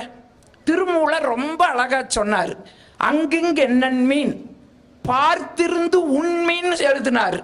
அதாவதுங்க சாப்பிடும்போது சாப்பாட்டை நம்ம கண்ணால பார்க்கணுமா? ஏன்னா நம்ம கண்ணில் இருந்து ஒரு காந்த ஒளி வருமா. அந்த காந்த ஒளி அந்த உணவுல பட்டு அந்த உணவை நம்ம சாப்பிடும்போது உமிழ்நீரோடு சேர்ந்து சாப்பிட்டா ஜீரண சக்தி ஆகுங்க. நான் சொல்ல, திருமூலர் சொல்லியிருக்காரு. இப்ப நீங்க ஒரு சந்தேகம் படலாம், அது எப்படி கண்ணுக்கு காந்த ஒளி வரும் அப்படின்னு நீங்க கேட்கலாம். மகாபாரத கதை எல்லாரும் தெரிஞ்சிருப்பீங்க. கணவன் காணாத உலகத்தை நான் பார்க்க மாட்டேன்னு சொல்லி காந்தாரி கண்ணை கட்டி இருந்தா. அந்த கண்ணுக்கு காந்த ஒளி எப்ப பயன்பட்டு தெரியுங்களா? குருச்சேத்திர போருல எல்லாரும் கௌரவர்கள் எல்லாம் இறந்துட்டு இருக்காங்க. துரியனையாவது காப்பாத்தோணும்னு சொல்லி அந்த காந்தாரி கூப்பிட்டு, துரியோதனா அதிகாலையில நீராடிட்டு ஆடை இல்லாம என் முன்னால வந்து நில்லு, என்னுடைய கண்கட்டை அவிழ்க்கும் பொழுது அந்த காந்த ஒளி உன் உடம்பு முழுவதும் பட்டுச்சுன்னா எங்க அடிச்சாலும் உனக்கு மரணம் இல்லைன்னு சொன்னாங்க. அதே மாதிரி துரியோதனை வந்தா. கண்ண பரமாத்மா சும்மா இருப்பானா? அவன் மரத்து மேல வந்து உட்கார்ந்துட்டு, என்ன துரியோதனா இப்படியே அம்மா முன்னாட போய் நிக்கிறையான்னு கேட்டா அவனுக்கு வெக்கம் வந்துடுச்சு. ஏன் குழந்தையா இருக்கும் போது அம்மா முன்னால துணி இல்லாம இருக்கலாம், இப்ப நீ போய் இப்படி நிக்கலாமான்னு கேட்கும் போது அவனுக்கு கூச்ச உணர்வு வந்துங்க. பக்கத்துல இருந்த வாழை இலை எடுத்து இடுப்புல கட்டிட்டா. இப்ப அம்மா முன்னாடி போய் நின்னா காந்தாரி முன்னாடி, அவங்க கண்கட்ட அவிழ்த்தாங்க. அவங்களுடைய அந்த கண்ணுல தேக்கி வச்ச அத்தனை காந்த ஒளியும் துரியோதனுடைய உடம்புல பட்டுச்சு, தொடையில படல. அதனாலதான் போரிலே கண்ணன் சொன்னா, பீமா அவன் தொடைய பார்த்து அடிக்கிறான்னு சொல்லி தொடைய பார்த்து அடிச்சுதான் துரியோதனன் இறந்தான்னு சொன்னா அந்த கண்ணுக்கு காந்த ஒளி இருக்குதுங்க. பெரியவங்களாவது பார்த்துட்டு சாப்பிடுறோமா? எங்க வீட்டுல டிவி பார்த்தாருன்னா கைதட்டோன்னு நினைச்சா எதுக்குங்க கஞ்சத்தனம்? நல்லாவே தட்டுங்களே. நன்றிகள். இங்க வீட்டுலங்க டிவி பார்த்துக்கிட்டே இருக்கும்போது ஏதோ நொறுக்கு தீனி வேணும். ஒரு நாள் சொன்னாரு, ஏமா டிவி பார்க்கும்போது ஏதோ செஞ்சு வையம்மா, முறுக்கு செய்யம்மான்னாரு. சரின்னு நானும் முறுக்கு செஞ்சு வச்சுட்டு போய் தூங்கிட்டேன். மணி 1 மணி இருக்கு, கத்து கத்துன்னு கத்துறாரு. என்ன முறுக்கு சுட்டு வச்ச? ஒரே கசப்புன்னு. நான் ஓடி வந்து பார்க்கற, சுட்டு வச்ச முறுக்கு தட்டத்துல அப்படியே இருக்குதுங்க. கொசுவுக்குன்னு பத்த வச்சிருந்தோம்ல கொசுவத்தி சுருள், அதைய சாப்பிட்டு கத்திக்கிட்டு இருக்கிறாரு. அப்ப பெரியவங்களாவது ஏதோ பார்த்து சாப்பிடுறோம்னா இன்னைக்கு அவங்களும் டிவியை பார்க்கறோம். ஒருத்தன் சொன்னா நகைச்சுவைக்கு, ஒருத்தன் சொன்னா நானு வாட்ஸ்அப் பார்த்துட்டே எதிர் வீட்டுக்குள்ள போயிட்டேனா. ஐயோ என்ன நடந்துச்சு? நாங்க அந்த அம்மா ஃபேஸ்புக்கை பார்த்துட்டே ஒரு டீயை போட்டு கொடுத்தது, குடிச்சிட்டு வந்துட்டேன்னா. இன்னைக்கு அப்படித்தாங்க இருக்குது. எதையெல்லாம் நாம இழந்துட்டு இருக்கிறோம். நீங்க கொடை கொடைன்னு பேசுறீங்களே, எதையெல்லாம் நாம இன்னைக்கு இழந்திருக்கங்க. நான் ஒண்ணு கேட்கறேங்க, இங்க இருக்கிறவங்களை பார்த்து ஒண்ணு கேட்கறேங்க. அன்னைக்கு வீட்டுல ஏதாச்சும் ஒரு பிரச்சனைன்னு வைங்க, காலையில கணவன் மனைவிக்கு சண்டை, பெரிய சண்டை. அவர் ஏதோ கோபத்தில் ஒரு அறை அரைஞ்சிட்டாரு. அந்த அம்மா சோறாக்காது, சாப்பாடு ஆக்க மாட்டேன், அடிச்சுட்டியல்ல நீயே, சோறு கிடையாது, ஆக்கல. அவரும் அலுவலகம் போயிட்டாரு. மத்தியானம் வரைக்கும் அந்த அம்மா வீராப்பா இருக்கு. அப்புறம் மத்தியானத்துக்கு அப்புறம் அப்படியே கொஞ்சம் கொஞ்சமா மனுஷன் இறங்கு, பசி தாங்காத மனுஷன் அப்படின்ட்டே அழுதுட்டே திட்டிகிட்டே என்ன செய் சமைச்சு வைக்கு. இவர் அப்படியே ஆபீஸ்ல இருந்து வருவார். இருந்தாலும் 2 பேருக்கு ஈகோ, யார் முதல்ல பேசுறது. உடனே அந்த அம்மா சொல்லு, வீட்டில் இருக்கிற பிள்ளைகிட்ட, ஏய் போ உங்க அப்பனை சாப்பிட சொல்லு அப்படின்னு சொல்லிட்டு அந்த அம்மா வெறப்பா உள்ள போகு. அந்த புள்ள போய் சொல்லு, அப்பா வாப்பா சாப்பிட வாப்பாங்க. அவர் சொல்லுவார், வேண்டாம் தங்கம் நீங்க சாப்பிட்டு படுங்க தங்கோன்னு. அது பெண் பிள்ளைங்களா விடுமா? உடனே என்ன பண்ணு, வாங்கப்பா வாங்கப்பா அப்படின்னு கையை பிடிச்சி கூப்பிட்டு வந்து அப்பாவை உட்கார வச்சு அப்படியே தட்டத்துல சாப்பாடை எடுத்து போட்டு, இந்தாப்பா சாப்பிடுப்பா சாப்பிடுப்பான்னு பிள்ளை அப்படியே ஊட்டும் போது அந்த அப்பா அப்படியே கண் கலங்குவாரு. ஐயோ எங்க அம்மா செத்துட்டான்னு நினைச்சேன் சாமி. இல்ல சாமி, உன்ற வடிவில் எங்க அம்மா இன்னும் உயிரோடு இருக்கிறா தங்கம், என்ற குலதெய்வமே நீதான் சொல்லி அந்த ஆள் கண்ணீர் விடுவாங்க. வீட்டுல நடந்துச்சுங்களா இல்லையா? ஒரு காலகட்டத்தில் நடந்ததல்ல. இன்னைக்கு ஒரு பிரச்சனைனா வீட்டுல 4 பேர் இருக்கிறாங்க, 4 பேர் கையிலையும் ஆண்ட்ராய்டு போன். 4 பேர் கையில ஆண்ட்ராய்டு போன். சண்டை வந்தாச்சு இதே மாதிரி 4 ரூம்ல போய் கதவை சாத்திக்குதுங்க. கதவை சாத்திட்டு எல்லாம் குக் பண்ணி சாப்பிட்ட காலத்தை மாத்தி புக் பண்ணுது. அதாவது இஷ்டத்துக்கு ஜொமேட்டோ ஸ்விக்கில ஆர்டர் பண்ணுது. வாங்கி சாப்பிட்டு இது வாட்டுக்கு வேலைக்கு போகுது, அதுக்கு வாட்டுக்கு கல்லூரிக்கு போகுது. இன்னைக்கு நினைச்சு பாருங்க, அன்னைக்கு பிரச்சனைனா வீட்டுல பிள்ளைகள் தூதுவரா இருந்தாங்க. இன்னைக்கு பிள்ளைகளும் கண்டுக்கிறது இல்ல. பிரச்சனை முத்தி போய் இன்னைக்கு விவாகரத்து கேட்டு நீதிமன்றங்களுக்கு போற ஒரு சூழலை உங்களுடைய வலைதளங்கள் உருவாக்கி கொடுத்திருக்கும் போது எப்படியுமா இதை நாங்க கொடைன்னு சொல்ல முடியும்? நான் இன்னும் கேட்கறேங்க, எவ்வளவு இழந்திருக்கிறேங்க. டிவி வந்துச்சுங்க. எங்க நடுவர் அழகா சொன்னாரு, புத்தகத்தை வாசியுங்க, வாங்கி படிங்கன்னு சொன்னாங்க. மனசாட்சி படி சொல்லுங்க. டிவி வந்துச்சு, புத்தகம் போச்சுங்களா, மறைஞ்சுதா? செல்போன் வந்துச்சு, கடிதம் எழுதுறத விட்டுட்டோமா? ஃபேன் வந்துச்சு, இயற்கை காற்று போச்சு, நறுமண பொருள்கள் வந்துச்சு, பூக்களுடைய வாசத்தை மறந்தோம், கார் வந்துச்சு, நடக்கிறதையே விட்டுட்டங்களே, நடைபயணத்தையே விட்டுட்டோமே. நீங்க ஒரு காலகட்டங்கள்லாம் வீட்டில் ஏதாச்சும் ஒரு பிரச்சனைனா லெட்ரு, அந்த லெட்ரு போய் சேர்றக்கு 1 வாரம். அதுவோ எங்க அப்பா கையில கிடைச்சு, எங்க அப்பா அதை வாங்கி பார்த்து, டேய் அம்மனிய மாப்பிள்ள ஒரு அறை விட்டுட்டாராமாடா. உடனே எங்க அண்ணன் அங்காளி வங்காளி எல்லாத்தையும் கூப்பிட்டு, வாங்கடா வங்காளி மக்கா, ஆடு அடிச்சு குழம்பு வச்சு, கோழி அடிச்சு குருமா வச்சு, அவங்களை எல்லாம் சாப்பிட வச்சு எங்க அண்ணன் கூட்டிட்டு வரையில இன்னொரு வாரம். 15 நாள் ஆயிருங்க. இந்த 15 நாள்ல கணவன் மனைவிக்குள்ள இருக்கிற பிரச்சனை தீர்ந்து அடுத்த பிள்ளைக்கு தயாராகி உட்கார்ந்து இருப்பாங்க. நடந்ததுங்களா இல்லையா? இன்னைக்கு ஏதாச்சும் ஒரு பிரச்சனைனா வாட்ஸ்அப் ஆன் பண்றா, பேசு மவளே பேசு பேசு, அடுத்த நிமிஷம் ரெக்கார்டு பண்ணி காவல் நிலையத்துக்கு அனுப்பிச்சிடுறாளுங்க. நடக்குதுங்க. என் தம்பி அப்பாவின்னு நடுவர் சொன்னார், அந்த முகத்தை பாருங்க, பால்வடிகிற முகத்தை பாருங்க. இந்த கொரோனா காலத்திலிங்க அவங்க மனைவி வேலைக்கு போறாங்க. என் தம்பி பேராசிரியர். கொரோனா காலத்திலேயாவது வேலைக்கு போகல, அந்த அம்மா எதையாக்கி போட்டாலும் தம்பி சாப்பிட்டுக்குவாப்புல, மறுவார்த்தை பேச மாட்டாருங்க.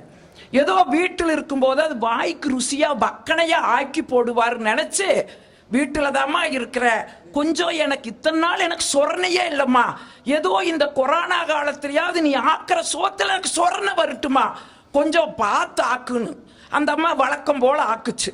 தம்பி சாப்பிட்டாரு. உப்பில்லை, உரப்பில்லை, காரம் இல்லை, புளிப்பில்லை. கேட்டாருங்க, 1 வார்த்தை தான் இந்த அம்மாட்ட கேட்டாரு. உப்பு இல்லை, உரப்பில்லை, காரம் இல்லை, ஒன்றும் இல்லைன்னு. அந்த அம்மா போன் எடுத்து போன் பேசிச்சு. தம்பி என்ன நினைச்சிட்டாரு, அவங்க அம்மா கிட்ட அப்படியே பகிர்ந்துக்கிறாங்கன்னு நினைச்சிட்டாரு. ஏன்னா கொரோனா காலம் வெளியில் போக முடியாது இல்ல. சரி, உடனே அவங்க அம்மாவுக்கு போன் பண்றாங்கன்னு நினைச்சாரு. பார்த்தா 10 நிமிஷத்துல கார்பரேஷன் வண்டி வந்து நிக்குதுங்க. அந்த அம்மா கார்பரேஷனுக்கு போன் பண்ணி இருக்குது. அவங்க உள்ள வந்தாங்க. நீலகண்டன் சார், நான் தான் சார். உப்பில்லைன்னு சொன்னையா? ஆமாங்க. உரப்பில்லைன்னு சொன்னையா? ஆமாங்க. வாசனை இல்லைன்னு சொன்னையா? ஆமாங்க. உனக்கு கொரோனா ஏறு, கொண்டு போய் 14 நாள் உள்ள வச்சுட்டாங்க.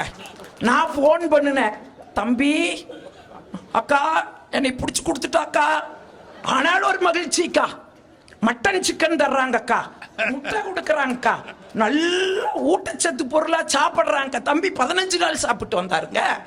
என்ன உங்களுடைய வலைதளங்கள் நான் மகிழ்ச்சியை தருதுன்னு கேட்கிற? எவ்வளவு சிக்கலுங்க. நான் ஒரு 2 செய்தி சொல்லி நான் முடிச்சுக்கிறேனுங்க. நடந்த சம்பவம். நீ கொடைன்னு அப்படியே குமுறுவாங்க பாருங்க 2 பேரு. இது கொரோனா வர்றதுக்கு 6 மாசத்துக்கு முன்னாடிங்க நடந்த சம்பவங்க. மும்பையில ஒரு புள்ள, இந்த முகநூல்னு சொல்றாங்க. முகநூல்ல எல்லாருடைய பெயர் உண்மையா இருக்குதா? எல்லாருடைய முகம் உண்மையா இருக்குதா? ஆம்பளை பேர்ல பெண்கள் உலாவறாங்க, பெண்களோட படத்துல ஆண்கள் உலாவறாங்க. ஏன்னா பெண்களுக்கு இது ஒரு பாதுகாப்பு. பெண்களோட பேரை போட்டுட்டா சப்ஸ்கிரைப் நிறைய கிடைக்கும்னு சொல்லி ஆண்கள். ஒரு பொண்ணுங்க, அப்பா பேராசிரியர், அம்மா டாக்டருங்க.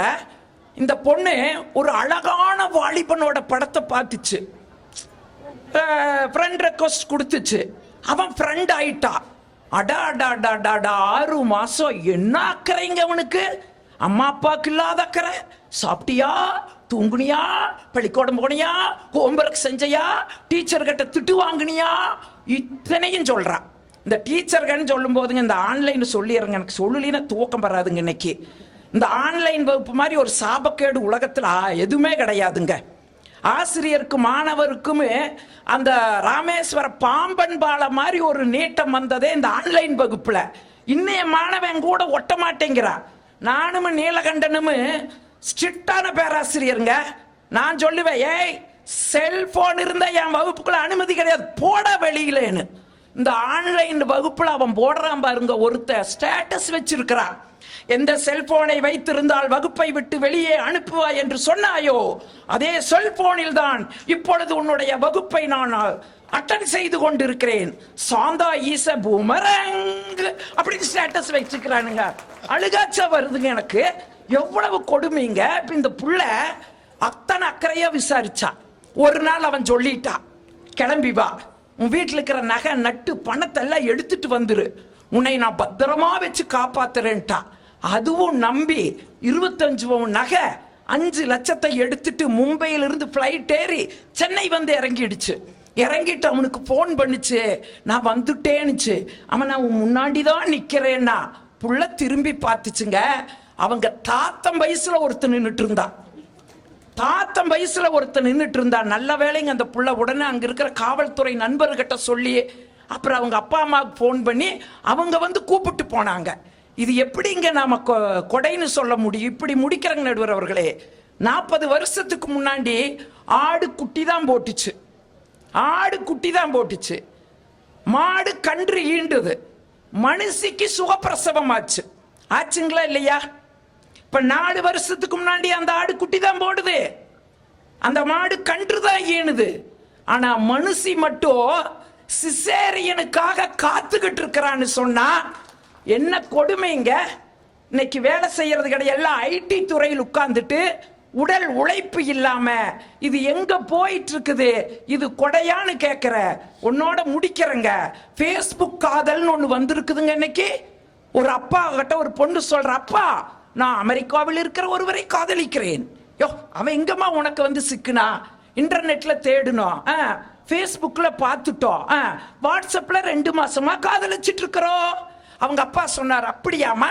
அப்ப ட்விட்டர்ல கல்யாணம் பண்ணு, மேக் மை ட்ரிப்ல ஹனிமூன் போ, பிளிப்கார்ட்ல பேபிஸ்க்கு ஆர்டர் கொடு, கூகுள்ல பேரை தேடு, பிடிச்சிருந்தா வாழு, இல்லைன்னா OLXல போட்டு வித்துட்டு போயிட்டே இருன்னு ஒரு சொல்ற ஒரு கலாச்சாரத்துக்குள்ள இன்னைக்கு சமூக வலைதளங்கள் கொண்டு வந்து விட்டிருக்கும் போதே இது எப்படி கொடை என்பதுதான் எங்களுடைய கேள்வி. வியந்து கேட்ட உங்களை வணங்கி விடைபெறுகிறேன். நன்றி, வணக்கம். நல்லா அப்டேட் பண்ணி வச்சிருக்காங்க தன்னை. எல்லாம் சில பேருக்கு என்ன உலகத்துல மாற்றம் நடந்திருக்குங்கிறது தெரியாமலேயே இருக்கும். ஆனா எல்லா விஷயத்தையும் அவங்க நல்லா அப்டேட் பண்ணி வச்சிருக்காங்க. ஆன்லைன் கிளாஸ் பத்தி ரொம்ப அழகா சொன்னாங்க. நேரில் அட்டன் பண்றதை விட உங்க கிளாஸ் ஆன்லைன்ல அட்டன் பண்றது தான் ஈஸிங்கிறாங்க. சகோதரியார் மலர் விழி அவர்கள், இல்லைங்க சமூக வலைத்தளங்கள் நமக்கு கிடைச்சிருக்கிற கொடை, வரப்பிரசாதம் அப்படிங்கறத எடுத்து சொல்வதற்காக வர்றாங்க. வாங்க. வெள்ளி போல எண்ணி நம் மொழி காக்க வேண்டும், தவறான பேர்க்கு நல் வழிகாட்ட வேண்டும்.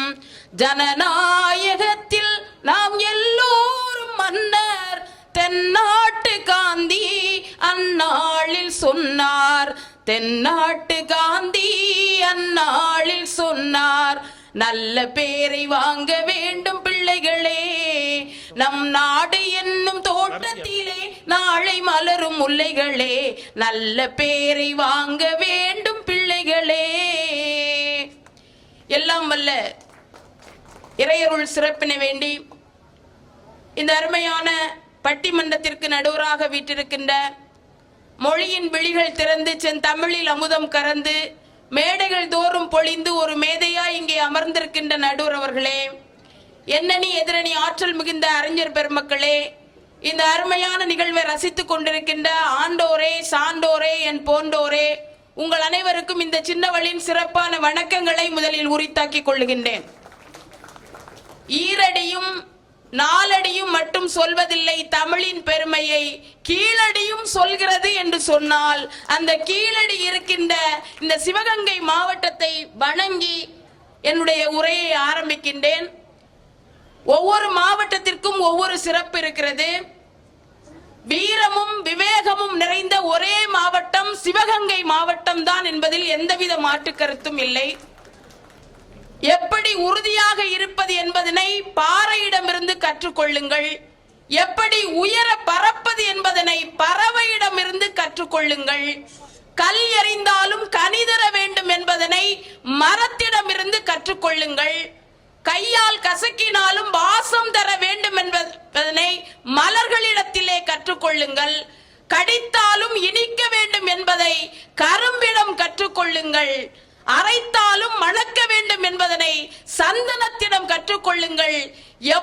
எப்படி ஒரு புத்தக திருவிழாவை நடத்த வேண்டும் என்பதை சிவகங்கை மாவட்ட நிர்வாகத்திடம் கற்றுக்கொள்ளுங்கள் என்று சொல்லும் அளவிற்கு ஒரு சிறப்பான இலக்கிய திருவிழாவை நடத்தி கொண்டிருக்கின்ற அனைத்து சான்றோர் பெருமக்களுக்கும் எங்களுடைய பட்டிமன்ற குழுவின் சார்பிலே நெஞ்சார்ந்த நன்றி கலந்த வணக்கங்களை மீண்டும் தெரிவித்துக் கொள்ளுகின்றேன்.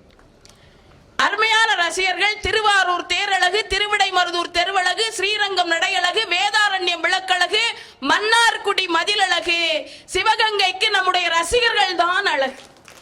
அருமையாக வாங்குறீங்க. உண்மையிலே இங்க சாந்தாமணி அம்மா பேசுறப்ப அப்படி ரசிச்சு, இப்படிதான் ரசிக்கணும். சில ஊர்ல உருன்னு உட்கார்ந்து இருப்பாங்க, எல்லாம் நரசிம்மராவுக்கு பங்காளி மாதிரியே இருக்கும், அப்ப பேசவே தோணாது. நீங்க ரொம்ப அருமையா ரசிக்கிறீங்க, ரொம்ப சந்தோஷம், மகிழ்ச்சி. இப்போ பருத்தி நூல் மானம் காக்கும், நாம் படித்த நூல் மனிதாபிமானம் காக்கும்னு சொல்லுவாங்க. நூல்னா என்னதுன்னா, அலமாரியை நிரப்பதற்காக புத்தகம் இல்லை, ஆன்மாவை நிரப்புவதற்காகத்தான் புத்தகம் என்று சொல்லுவார்கள். ஒரு நல்ல புத்தகம் கிடைத்திருந்தால் புத்தன் போதிமரம் தேடி போயிருக்க மாட்டான் அப்படின்னு ஒரு அறிஞர் அருமையாக சொன்னார் நடுவர் அவர்களே. அப்படிப்பட்ட புத்தகத்தை படிக்க வேண்டும் என்பதற்காக இந்த புத்தக திருவிழா. புத்தகத்தை படித்தால் புதிய அகம் உருவாகும் அப்படிம்பாங்க. நாம இப்ப அழகா இருக்கணும்னு வைங்களேன், எல்லாரும் எங்க போவோம்? அழகு நிலையத்துக்கு போக வேண்டாம். பெண்கள் எல்லாம் கண்டிப்பாக அழகு நிலையத்திற்கு போகாதீர்கள். ஒரு நாளைக்கு ஒரு புத்தகத்தில் 4 பக்கங்கள் படித்தாலே போதும், முகம் அழகாகிவிடும்னு எல்லா அறிஞர்களும் சொல்றாங்க. அப்ப நீ ஏன் படிக்கலையான்னு என்கிட்ட கேட்கக்கூடாது. நான் இப்பதான் கொஞ்சம் கொஞ்சமா படிச்சுட்டு இருக்கேன். எங்க ஐயா படிச்சு படிச்சு எவ்வளவு அழகா இருக்காங்க பாத்தீங்களா? ஒரு அறிவாளியுடன் பயணம் செய்தால் 100 புத்தகங்கள் படித்ததற்கு சமம். நான் ஒரு அறிவாளியுடன் பயணம் செய்து கொண்டிருக்கிறேன் என்பதில் எந்தவித மாற்று கருத்தும் இல்லை. அதனால எல்லாரும் புத்தகம் படிங்க. போகும்போது ஒரு புத்தகமாவது வாங்கிட்டு போங்க. அதை நாங்க சொல்றது எங்க கடமை. அருமையான தலைப்பு கொடுத்திருக்கீங்க, சமூக ஊடகங்கள் கொடுமையா கொடையா. முதல்ல கொடுமைன்னு கோயிலுக்கு போனா அங்க 2 கொடுமை அடிச்சான். அது மாதிரி ஒரு கொடுமை பேசிட்டு பேருக்கு, இன்னொரு அடுத்த ஒரு கொடுமை உட்கார்ந்துட்டு இருக்கு. அழகா சொல்லுவாங்க, கார்த்திகைக்கு பிறகு மழையும் இல்லை, கர்ணனுக்கு பிறகு கொடையும் இல்லைம்பாங்க. கர்ணனுக்கு பிறகு நமக்கு கிடைத்த ஒரே கொடை சமூக வலைதளங்கள் தான். பேசுறதுக்கு நாங்க 2 பேரும் வந்திருக்கோம். இது நல்ல கை தட்டுங்க, அப்பதான் எங்க ஐயா காசு தருவார். கஷ்டப்பட்டு வாய்ஸ் எடுத்துட்டு வந்திருக்கேன். என்ன ஒரு பேச்சு எங்க சாந்தாமணி அம்மா. அங்க கொடுமை, அங்க சரியில்லை, இங்க சரியில்லை. எங்க என்னங்க உங்களுக்கு சரியில்லை? சமூக ஊடகங்கள் இல்லைன்னா நமக்கு இல்ல, இந்த புத்தக கண்காட்சியே இல்ல. இன்னைக்கு ஒரு புத்தக திருவிழா சிவகங்கையில நடக்குன்னு சொன்னா ஒவ்வொரு வீட்டை கதவை தட்டி பட்டிமன்றம் நடக்குது வாங்க, பட்டிமன்றம் நடக்குது வாங்க, பட்டிமன்றம் நடக்குது வாங்கன்னு சொல்ல முடியுமாக்கா? சமூக வலைதளங்கள் மூலமாகத்தான் நாம் விளம்பரப்படுத்தினோம் என்பதனை நன்றி கெட்டத்தனமாக நீங்கள் எங்க ஆளுக்கு 2 செல்போன் வச்சிருக்காங்க. 2 பேரும் போகும்போது என்கிட்ட கொடுத்துட்டு போயிருங்க. நல்ல செல்போனை வச்சு இப்போ வீட்டுல சில ஆண்கள் என்ன பண்ணுவாங்கன்னா, மனைவி சமைச்ச உணவை நல்லா சாப்பிட்டுக்கிட்டு சமையலும் சரியில்லை மனைவியும் சரியில்லைன்னு பேசுவாங்க பாத்தீங்களா? அது போலதான் செல்போனை நல்லா பயன்படுத்திக்கிட்டு செல்போன் சரியில்லை, சமூக வலைதளங்கள் சரியில்லைன்னு பேசுறதுக்கு 2 கோஷ்டி வந்திருக்காங்க. எங்க இன்னைக்கு நான் சொல்றேன், ஆணும் பெண்ணும் இல்லாத உலகத்தை எப்படி கற்பனை செய்து பார்க்க முடியாதோ அதுபோலத்தான் ஆன்லைனும் பென் டிரைவும் இல்லாத உலகத்தையும் கற்பனை செய்து பார்க்க முடியாது. ஒரு மனிதன் கண்ணி துணை இல்லாமல் கூட வாழ்ந்து விடலாம், கணினி துணை இல்லாமல் அவனால் வாழ முடியாது. பிறந்த குழந்தை எல்லாம் இன்னைக்கு பிறந்த குழந்தை கொஞ்ச நாளையில முதல் வார்த்தை என்ன சொல்லும்? தாத்தா தாத்தா தாத்தான்னு சொல்லும். இப்ப பிறகுற குழந்தை டேட்டா டேட்டா டேட்டா டேட்டான்னு சொல்லும். நடுவர் அவர்களே, குழந்தைகள் கூட அப்படி சொல்லுதுன்னா கைபேசினா நீங்க ரொம்ப மோசமா நினைக்காதுங்க. கையடக்க கடவுள், உள்ளங்கை தேவதை, பாக்கெட் பரமாத்மா. அது இல்லைன்னா நம்ம வாழ முடியுமா? நடுவர் அவர்களே, ஒருத்தர் கோவத்துல செல்போனை தூக்கி உடைச்சார். செல்போன் சொல்லிச்சு, மவன நானும் இல்லைன்னா நீ அனாதை ஆயிடுவ பாத்துக்க அப்படின்னு சொல்லிச்சு. நடுவர் அவர்களே, செல்போன் ஒரு சிறந்த நண்பன். டச்சே இல்லாத நண்பர்களை டச்சில் கொண்டு வருவதுதான் இந்த செல்போன் என்று சொன்னால் என்னங்க சொல்றீங்க? அந்த காலத்திலே நம்முடைய தீர்க்க தரிசிகள் பாடல் எழுதினார்கள், புதிய உலகம் உருவாக வேண்டும் என்று.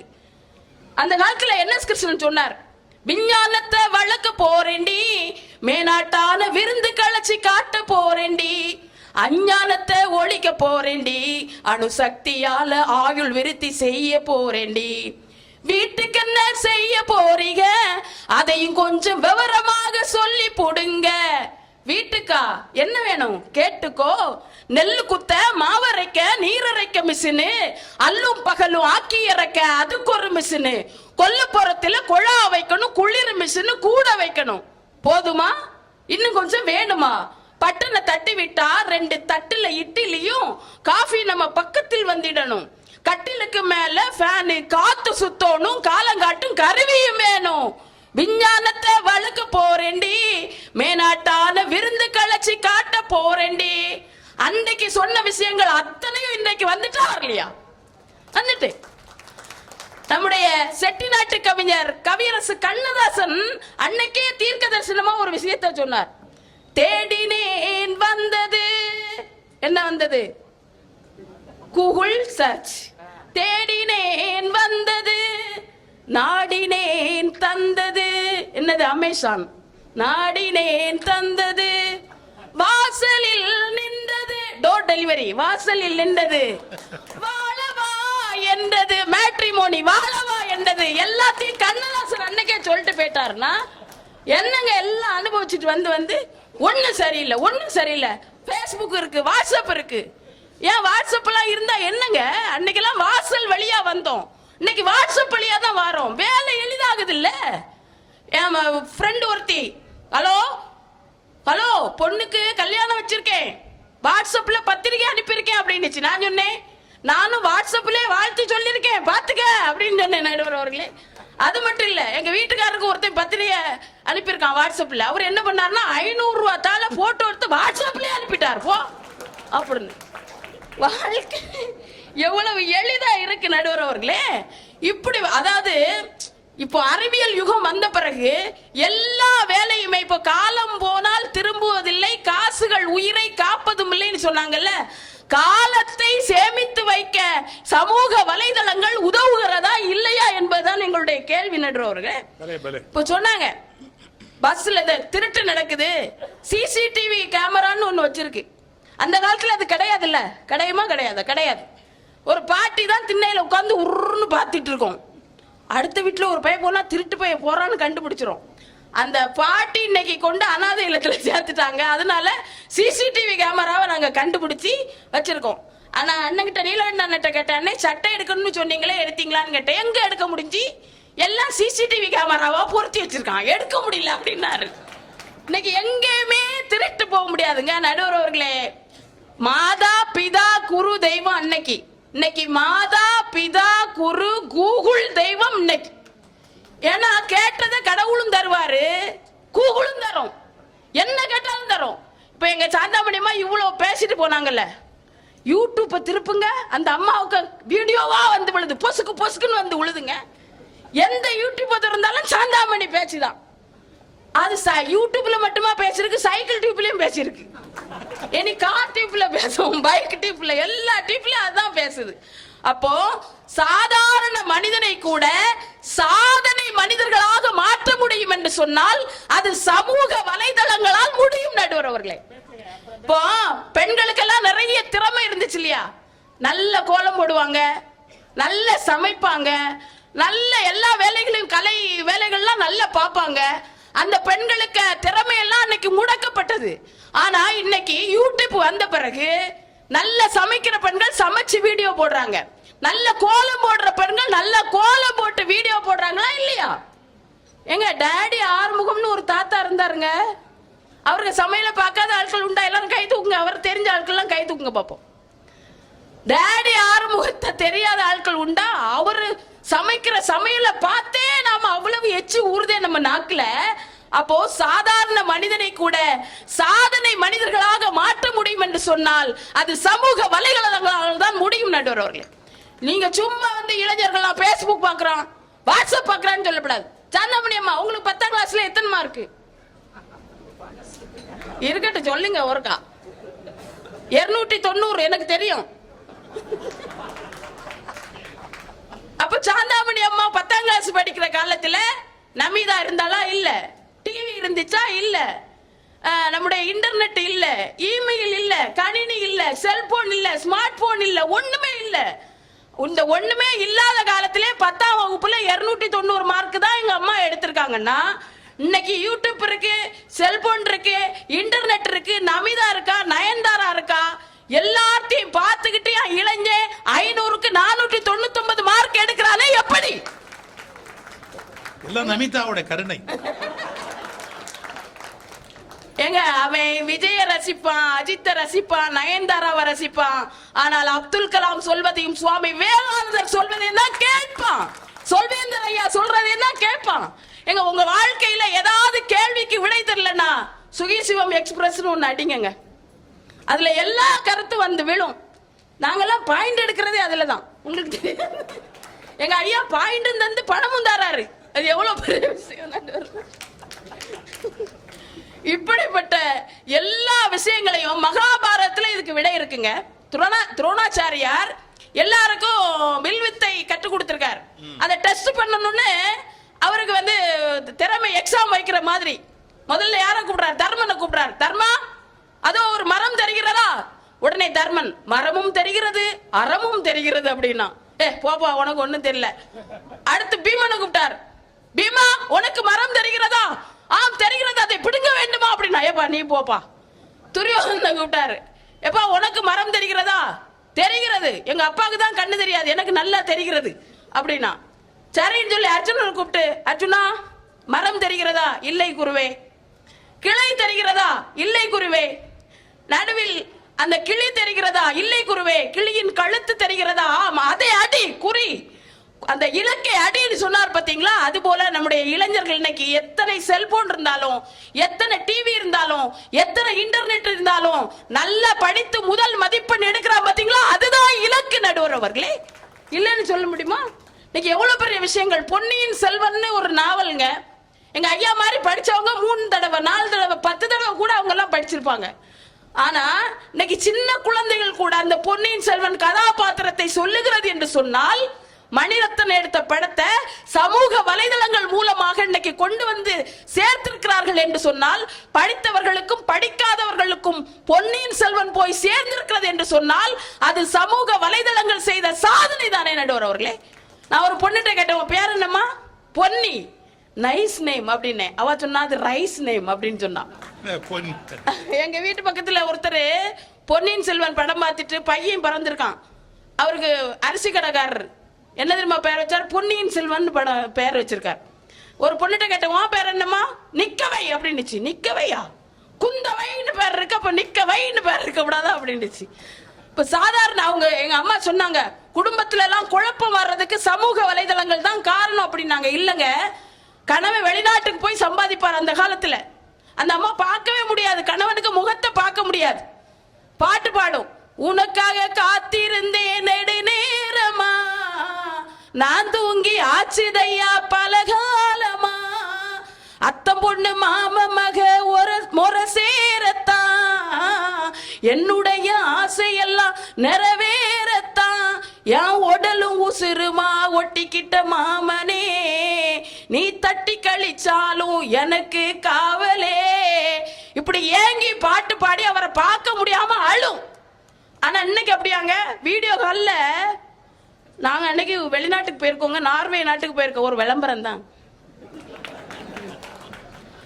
போயிருக்கும் போது விமான நிலையத்துல ஒரு ஜோடிங்க, எனக்கு பார்த்து நானே அழுதுட்டேன். அந்த பொண்ணு போக விட மாட்டேங்குது. மாமா மாமா என்னை விட்டு போதுங்க மாமா, சீக்கிரம் வந்துருங்க. ஏய் இருடி, நாம தான் பேச போறோம்ல, இரு. இல்ல மாமா போதீங்க மாமா. கடைசியில விமானம் வந்துடுச்சு. அது போறாரு, மாமா மாமா பண அனுப்ப மறந்துடாதீங்க மாமா அப்படின்னு சொல்லி. இப்படி வெளிநாட்டுக்கு போற கணவனை அவர் போய் சேர்றதுக்கு முன்னால அந்த வீடியோகள்ல பார்த்து டூயட் பாடுது. மல்லிப்பூ வச்சு வச்சு வாடுதே, அந்த வெள்ளி நிலா வந்து வந்து தேடுதே, எப்போ வர போற மச்சான், எப்ப வர போற. இப்படி வீடியோ கால்ல இன்னைக்கு டூயட் பாடுற அளவுக்கு இன்னைக்கு சமூக வலைதளங்கள் ஹெல்ப் செய்யறது என்று சொன்னால் நீங்க எல்லாம் டிஸ்டர்ப் பண்ணுதுன்னு சொல்லிங்க. நாங்க சமூக வலைதளங்கள் டெவலப் பண்ணுதுன்னு சொல்றோம் நடுவர் அவர்களே.